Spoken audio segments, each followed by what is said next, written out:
मधुर गाय नमः। व्यास नारद संवाद। नारद और पर्वत का परस्पर शाप प्रदान। राजा जन्मेजय ने कहा, हे भगवान, आपके मुख कमल से निकला हुआ दिव्य कथा रूपी रस अमृत के समान मधुर है। इसका निरंतर पान करते रहने पर भी मैं तृप्त नहीं हो सका। आपने हयावंशी राजाओं की उत्पत्ति का प्रसंग मुझसे विस्तार पूर्वक जो कहा है वह बड़ा ही विचित्र एवं आश्चर्यजनक है। इस विषय में मुझे सबसे बढ़कर आश्चर्य युक्त शंका तो यह हो रही है कि बड़े बड़े देवताओं को मोह क्यों हो जाता है। ब्राह्मण, आप सर्वज्ञानी पुरुष हैं, आप मेरे इस संदेह को दूर करने की कृपा कीजिए। व्यास जी कहते, राजन सुनो, इस शंका का निर्णित उत्तर पूर्व समय में मैंने मुनिवर नारद जी के मुख से जैसा सुना है ठीक वैसा ही बता रहा हूँ। ब्रह्मा जी के मानस पुत्र का नाम नारद है। वे परम तपस्वी, सर्वज्ञानी, शांत स्वरूप, सर्वत्र जाने की योग्यता रखने वाले, संपूर्ण जगत के प्रेमी एवं प्राकंड विद्वान हैं। एक समय की बात है, मुनिवर नारद जी स्वर और तान के साथ बीड़ा बजाते हुए इस भूमंडल पर विचर रहे थे। साथ ही उनके द्वारा तरंतर और साम आदि अनेक प्रकार के भेद से अमृतमयी गायत्री का गान चल रहा था। जो गाते बजाते वे मेरे आश्रम पर पधारे। उस समय मैं शम्याप्रास नामक महान तीर्थ में था। वह परम पावन स्थान सरस्वती नदी के तट पर है। कल्याण और ज्ञान प्रदान करने वाले उस तीर्थ में बहुत से सुप्रसिद्ध मुनि निवास करते हैं। ब्रह्मा जी के मानस पुत्र महान तेजस्वी मुनिवर नारद जी का आगमन देखकर मैं उठकर खड़ा हो गया और सम्यक प्रकार से मैंने उनकी पूजा की।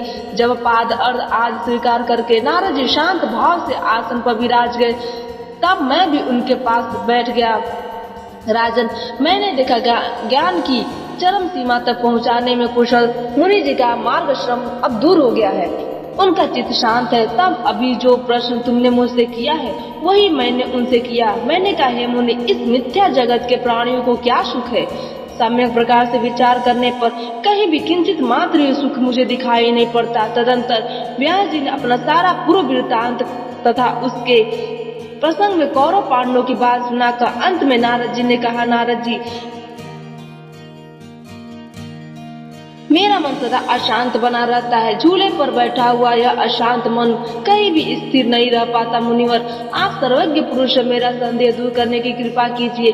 तब परमार्थ ज्ञानी नारद जी मेरे बात सुनने के पश्चात मुस्कुराकर मुझसे प्राणियों को मोह होने का कारण बताने लगे।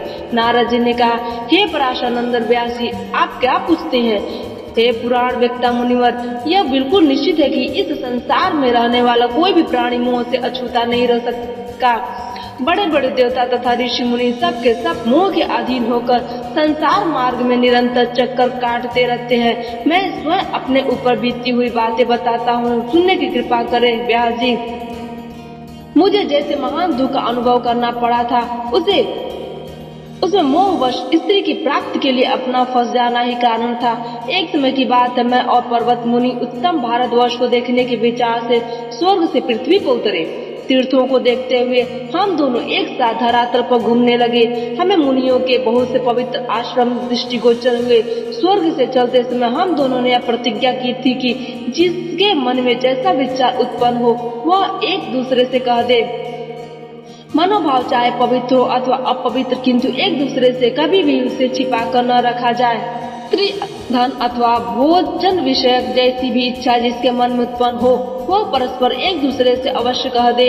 इस प्रकार की प्रतिज्ञा करके हम दोनों स्वर्ग से पृथ्वी पर आए और एक चित्त होकर इच्छानुसार नर पर विचरने लगे। हम दोनों इस लोक में भ्रमण कर रहे थे। इतने में ग्रीष्म ऋतु समाप्त होकर वर्षा ऋतु का आगमन हो गया। तब हम लोग राजा संजय की सुरम्य नगरी में चले गए। राजा संजय बड़े सज्जन पुरुष थे। उन्होंने भक्ति पूर्वक हमारा भलीभांति स्वागत सम्मान किया। उन्हीं की भवन पर रहकर हमारा चौमासा व्यतीत हुआ। वर्षा ऋतु के 4 महीने मार्ग में बहुत कष्टप्रद होते हैं। ऐसे विज्ञ पुरुष उतने समय तक एक जगह रहना ही उचित समझते हैं।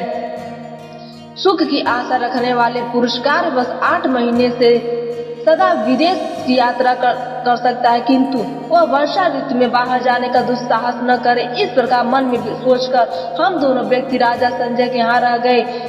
उन महानुभाव नरेश ने बड़े आदर के साथ हमारा आतिथ्य किया। राजा संजय की एक सुंदरी कन्या थी, उसका नाम दमयंती था। राजा की आज्ञा से वह परम सुंदरी कन्या सदा हमारे सत्कार में संलग्न रहती थी। वह बड़ी विदुषी थी, उसके नेत्र बड़े विशाल थे, उसका उद्यमी स्वभाव था। वह किसी भी समय हम दोनों की सेवा से मुख नहीं मोड़ती थी। हम दोनों के सामने सदा अभिलषित पदार्थ उपस्थित किया करती थी। उसके द्वारा मन के अनुकूल भोजन आसन आदि का पूरा प्रबंध हो जाया करता था। इस प्रकार हम दोनों मुनि राजा संजय के भवन पर सत्कृत होकर आने लगे।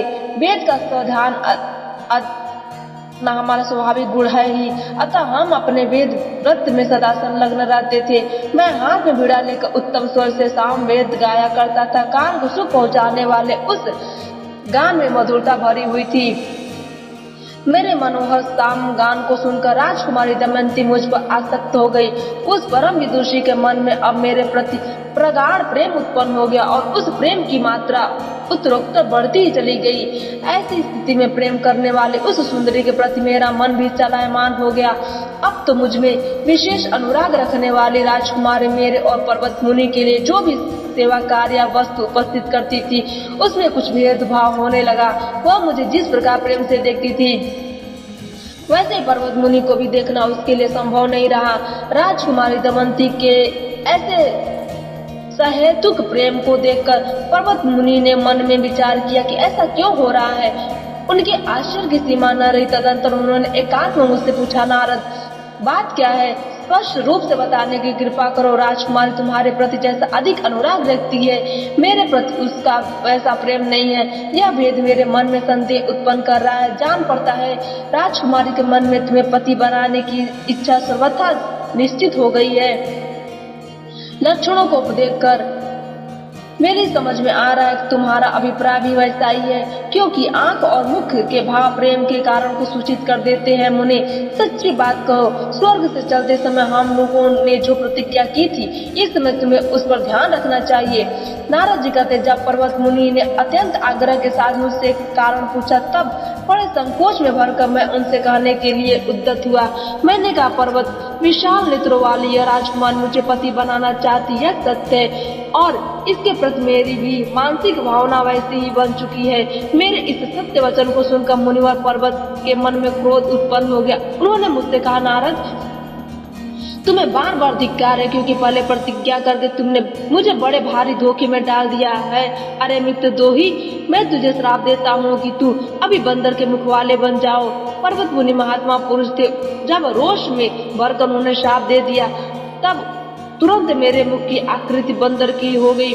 संबंध में वे मुनि मेरी बहन के लड़के थे, पर क्रोधवश मैं भी उन्हें क्षमा न कर सका। मैं भी शाप दे दिया कि अब से तुम भी स्वर्ग के अनधिकारी हो जाओ। पर्वत, तुम्हारी बुद्धि बड़ी खोटी है। इतने थोड़े से अपराध पर तुमने मुझे शाप दे दिया। एक में तुम भी अब मृत्युलोक की ही हवा खाते रहो। तदंतर पर्वत मुनि अत्यंत उदास होकर नगर से निकल पड़े। मेरा मुख भी बंदर के मुँह जैसा हो गया। राजकुमारी परम विदुषी थी। बीड़ा का स्वर सुनने में वह बड़ा उत्साह रखती थी। जब उसने मुझ क्रूर बंदर को देखा, तब उसके मुख पर प्रसन्नता की घनी घटाएं छा गई। व्यास जी ने पूछा, ब्राह्मण, इसके बाद क्या हुआ? आपने शाप से कैसे छुटकारा पाया? फिर आपकी मुखाकृति मानवकार कैसे हुई? यह प्रसंग पूर्ण रूप से बताने की कृपा करें। फिर आप दोनों महानुभावों का कब, कहाँ और कैसे सम्मिलन हुआ, ये सभी बातें विस्तार पूर्वक बताने की कृपा करें। नारद जी ने कहा, हे महाभाग, क्या कहूँ, माया की गति बड़ी विचित्र। कुपित होकर पर्वत मुनि चले जाने पर मैं प्राय दुख ही भोगता रहा। यद्यपि राजकुमारी दमयंती सेवा में तत्पर होकर सदा मेरा सहयोग ही करती रही। पर्वत मुनि चले गए और मैं स्वेच्छा पूर्वक वहीं ठहर गया। वानर के समान मुख हो जाने के कारण मेरे मन में चिंता छा गई। मेरे दुख का पार नहीं रहा। यह कैसी घटना सामने घट गई, इस प्रकार की चिंता मुझे सदा कष्ट देने लगी। अब राजकुमारी दमयंती के शरीर में कुछ जवानी के चिन्ह स्पष्ट होने लगे। राजा संजय ने देखकर उसके विवाह के लिए अपने मंत्री से कहा, अब मेरी कन्या विवाह की योग्य हो गई है। आप मुझे कोई सुयोग्य वर बतलाइए। इसके लिए मेरा राजकुमार चाहिए। इसके लिए ऐसा राजकुमार चाहिए जो सब प्रकार से श्रेष्ठ हो। उसे सुनकर उदार, गुणी, शूरवीर और कुलीन होना चाहिए। ऐसा वर मिलने पर मैं उस राजकुमारी के साथ अपनी कन्या का विधिवत पाणिग्रहण संस्कार कर दूंगा। संजय की बात सुनकर प्रधानमंत्री ने कहा, राजन, आपकी पुत्री के अनुकूल बहुत से सुयोग एवं संपूर्ण गुणों से युक्त राजकुमार भूमंडल पर विद्यमान है महाराज। जो राजकुमार आपको पसंद हो उसी को बुलाकर बहुत से हाथी घोड़े रथ आदि धन के साथ कन्यादान कर दीजिए। नारद जी कहते हैं, राजकुमारी दमयंती बातचीत कर रहे हो, बड़ी कुशल थी। राजा का अभिप्राय जानकर उसने अपनी धाय के द्वारा एकांत में उनसे कहलाया। धाय ने कहा, महाराज, आपकी कन्या दमयंती ने मुझसे कहा है कि धाय, तुम मेरे पिताजी से विनय पूर्वक मेरे हित कर बात कह दो। उसका कथन है, मैं बुद्धिमान नारद जी का वर्णन कर चुकी हूँ। उनकी वीणा के स्वर्ग ने मेरे मन को मोहित कर लिया, अतः अब दूसरा कोई पुरुष मुझे अभीष्ट नहीं है। हे पिताजी, आप मेरी रुचि के अनुसार इन मुनिवर के साथ ही मेरा विवाह कर दीजिए। धर्मज्ञ, मैं इनके सिवाय दूसरे किसी को पति नहीं बनाऊंगी, क्योंकि मुनि में रस स्वरूप नाद में मधुर समुद्र में मैं डूब चुकी हूँ। यह सुखकारी सागर नाग, घड़ियाल, मत्स्य आदि जानवरों से बिल्कुल शून्य है। नारद जी कहते हैं, धाय द्वारा कहलाई हुई पुत्री दमयंती की बात सुनकर राजा संजय ने पास बैठी हुई अपने सुंदर नेत्रों वाली कैकेयी से कहा। राजा बोले, प्रिय, धाय ने जो बात कही है वह तो तुम सुन ही चुकी हो। बंदर जैसे मुख वाले नारद मुनि को उसने पति रूप में वर्णन कर लिया। उसकी यह मूर्खता पूर्वक दुष्चेष्टा है। भला बंदर के समान मुख वाले उस मुनि को मैं अपनी यह कन्या कैसे दूंगा? कहाँ भीख मांगने वाला यह कुरूप मुनि और कहाँ मेरी लाडली परम सुंदरी कन्या दमयंती। ऐसा बेमेल संबंध कभी भी नहीं किया जा सकता। हे प्रिय, तुम्हारी वह भोली कन्या मुनि पर आसक्त हो गई है। तुम उसे एकांत में शास्त्र की आज्ञा तथा वृद्ध पुरुषों की मर्यादा बतलाकर युक्त पूर्वक समझाकर इस हट से मुक्त करो। पतिदेव की यह बात सुनकर रानी कैकेयी ने राजकुमारी दमयंती से कहा, बेटी, कहाँ तो तुम जैसी रूपवती का राजकन्या और कहाँ बंदर मुहान निर्धन मुनि।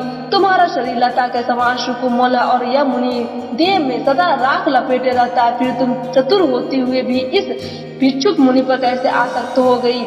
अनघे, इस बंदर मुनि के साथ तुम्हारा संबंध कैसे शोभा पा सकता है? सुचिस्मिते, इस निंदनीय पुरुष के प्रति तुम्हारी प्रीति कैसे हो सकेगी? तुम्हारा वर तो कोई सुंदर राजकुमार होना चाहिए। बेटी, तुम व्यर्थ हट मत करो।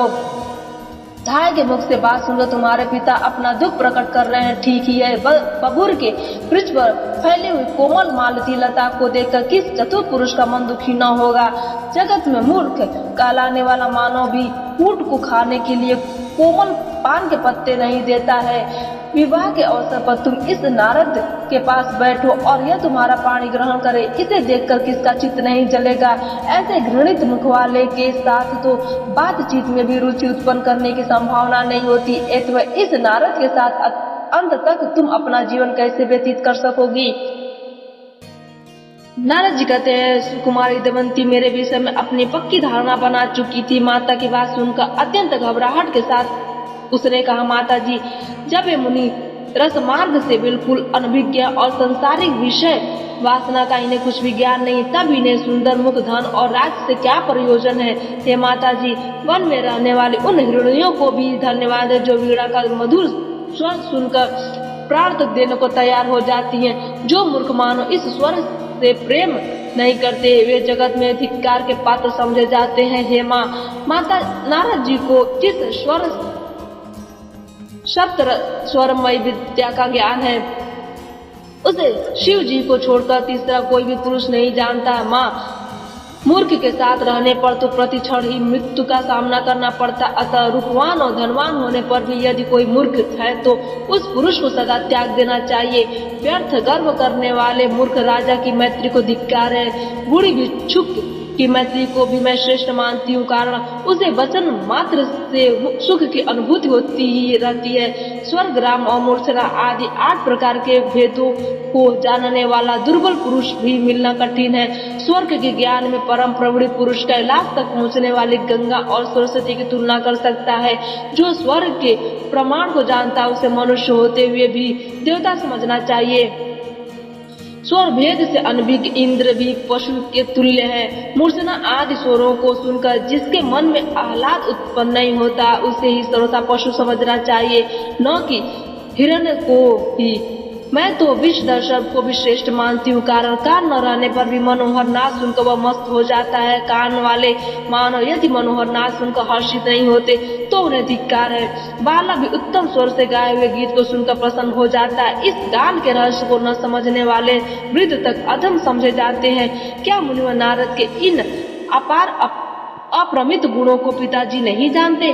त्रिलोकी में नारद जी के समान सामवेद का दिव्य ज्ञान करने वाला दूसरा कोई भी नहीं है। ऐसे मैंने अच्छी तरह समझ बुझकर ही इस मुनि का वर्णन कर लिया है। सुप्रसिद्ध गुणी इन मुनि के मुख की आकृति पहले बंदर जैसी नहीं थी, बाद में श्राप के कारण इनका ऐसा मुंह हो गया, और वो भी मेरे कारण ही हुआ है। ऐसे मैं कैसे दूसरा विचार कर सकती हूँ? किन्नर घोड़े जैसे मुख वाले होने पर भी किसी को प्रिय नहीं होते, उनसे सभी प्रेम करते हैं, कारण सामवेद के वे बड़े अच्छे जानकार होते हैं। किसी के सुंदर मुख से ही क्या प्रयोजन है? माँ, तुम पिताजी से कह दो, मैं निश्चित रूप से मुनि को वर चुकी हूँ, अतः आग्रह छोड़कर वे प्रसन्नता पूर्वक मेरा विवाह मुनि जी के साथ कर दे। नारद जी कहते हैं, पुत्र की बात सुनकर रानी ने राजा से सब कह सुनाया। मेरी पुत्री दमयंती का नारद मुनि में पूर्ण अनुराग हो चुका। यह समझकर उस परम सुंदरी रानी कैकेयी ने राजा संजय से कहा, आप किसी शुभ मुहूर्त में नारद मुनि के साथ ही दमयंती का विवाह कर दीजिए, क्योंकि अपनी यह कन्या उन सर्वज्ञानी मुनि को मन ही मन वर चुकी है। नारद जी का इस प्रकार रानी कैकेयी के प्रेरणा करने पर राजा संजय विधि पूर्वक विवाह करने को प्रस्तुत हो गए। उन्होंने संपूर्ण विधि संपन्न करके मेरे साथ दमयंती का विवाह कर दिया। पर मत पशु जी, इस तरह विवाह होने के पश्चात मैं वही रहने लगा। बंदर का मुख होने के कारण मेरी मानसिक चिंता सीमा को पार कर रही थी। जब राजकुमारी दमयंती सेवा करने के लिए मेरे पास आती तब मैं दुख से संतप्त हो उठता, परंतु खिले हुए के समान मुख वाली वह राजकुमारी मुझे देख कभी भी कहीं भी तनिक सा भी खेद प्रकट नहीं करती थी। मेरे बंदर के मुख से उसके मन में जरा भी उद्वेग नहीं था। यूं कुछ समय व्यतीत होने के पश्चात एक दिन पर्वत मुनि मेरे स्थान पर पधारे। अनेक तीर्थों में भ्रमण करते हुए मुझसे मिलने के लिए विचार से वे आ गए थे। मैंने उनका प्राप्त सम्मान किया, उनकी विधिवत पूजा की। एक दिन वे आसन पर बैठे थे, उस समय मुझको और दमयंती को देखकर उनका मन दुखी हो गया, क्योंकि मेरी स्थिति बड़ी दयनीय थी। बंदर का मुख होने के कारण विवाह करके मैं अत्यंत चिंतित हो कालक्षेप कर रहा था। मुझ अपने मामा को ऐसा दुखी देखकर उन परम दयालु मुनि ने कहा, मुनिवर नारद, क्रोध में आकर मैंने तुम्हें शाप दे दिया था, किंतु सुनो, मैं अब उसे दूर कर देता हूँ। नारद, अब तुम मेरे पुण्य के प्रभाव से पुनः सुंदर मुख वाले बन जाओ, क्योंकि इस समय राजकुमारी को देखकर मेरा मन करुणा से ओतप्रोत हो गया है। नारद जी कहते, मुनिवर, पर्वत की बात सुनकर मेरा मन भी नम्रता और कृतज्ञता से भर गया। उसी क्षण मैंने भी जो उन्हें शाप दे दिया था उसका मार्जन कर दिया। मैंने कहा, मुनिवर पर्वत, तुम मेरी बहन के सुयोग पुत्र हो, तुमको मैंने शाप दे दिया था, उसे स्वेच्छापूर्वक आनंद वापस ले रहा हूँ, अतः तुम स्वर्ग में जा सकते हो। फिर तुरंत पर्वत मुनि के कथनानुसार उनके देखते ही मेरा मुख अत्यंत सुंदर बन गया। अब राजकुमारी के हर्ष की सीमा नहीं रही। उसने तुरंत अपनी माता से कहा, माँ, तुम्हारे परम तेजस्वी जामाता अब सुंदर मुख वाले बन गए हैं। पर्वत मुनि की आज्ञा के अनुसार उनके शाप से इनका उद्धार हो गया है। पुत्र की बात सुनकर रानी ने राजा से यह प्रसंग का सुनाया। सुनते ही राजा संजय परम प्रसन्न होकर मुझे देखने के लिए वहां पधारे। उस समय उन महाभाग नरेश के मन में अपार आनंद हो रहा था। उन्होंने मुझ उपहार में बहुत सा धन दिया और मेरे भाई पर्वत मुनि को भी सादर उपहार समर्पित किया। मेरे इसी जीवन में ये सब प्रसंग घट चुके हैं। मेरे अनुभव से यह महामाया की प्रभाव एवं महात्म्य है। महाभाग, माया के गुण से विरचित यह संसार बिल्कुल असत्य है। इसमें आसक्त होकर रहने वाला कोई भी प्राणी न सुखी हो सकता है और न होगा। काम, क्रोध, लोभ, मत्सर, ममता, अहंकार और मद, ये सभी असीम बलशाली है। इन पर किसने विजय पाई है मुनि? सत्व रजतम में 3 गुण ही प्राणियों के देह धारण करने में सर्वथा कारण होते हैं। व्यास जी, एक समय की बात है, मैं भगवान विष्णु के साथ वन में घूम रहा था। आपस में कुछ विनोद की बातें चल रही थी। उसी क्षण मुझे अनायास स्त्री हो जाना पड़ा। प्रभु की माया के बल से मोहित हो जाने के कारण मैं राजा की स्त्री बन गया और उस राजभवन में रहकर मैं बहुत से पुत्र प्रसव किए। व्यास जी ने पूछा, मुनि, आप इतने बड़े ज्ञानी पुरुष होते हुए भी कैसे स्त्री रूप में परिणत हो गए? साधु, आपकी बात सुनकर मुझे अत्यंत आश्चर्य हो रहा है। बताइए, आप पुनः पुरुष कैसे हुए? ये सभी बातें बतलाने की कृपा करें। साथ ही ये भी बताएं, किस राजा के घर में रहकर आपने कैसे पुत्र उत्पन्न किए? महामाया के इस अद्भुत चरित्र को कहने की कृपा कीजिए, जिसने चराचर सहित इस अखिल विश्व को मोहित कर रखा है। आज की कथा यहीं पर समाप्त होती है।